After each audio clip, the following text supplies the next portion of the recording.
বিএনপির সৌভাগ্য যে আল্লাহ আমাকে সংসদে রাখেনি, কারণ কালকে যে মিথ্যাচার করা হলেন, মিথ্যাচারটা কি? উনি বললেন যে সংসদ কি সার্বভৌম, তারা যে কোনো আইন তৈরি করতে পারে।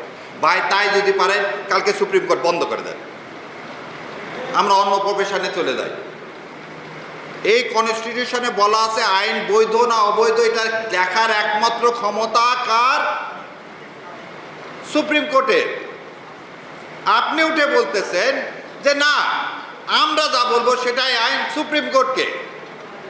অতএব পঞ্চদশ সংশোধনের কথা বলে বেগম খালেদা জিয়া, আল্লাহ ওনাকে বেহেশত নসিব করুক, এই সংবিধান ফেলে দেওয়ার কথা যে বললেন, ওনাদের কথা ছিল পঞ্চদশ সংশোধনীতে যেসব করা হয়েছে সেই কারণে সংবিধান ফেলে দিতে বলা হয়েছে।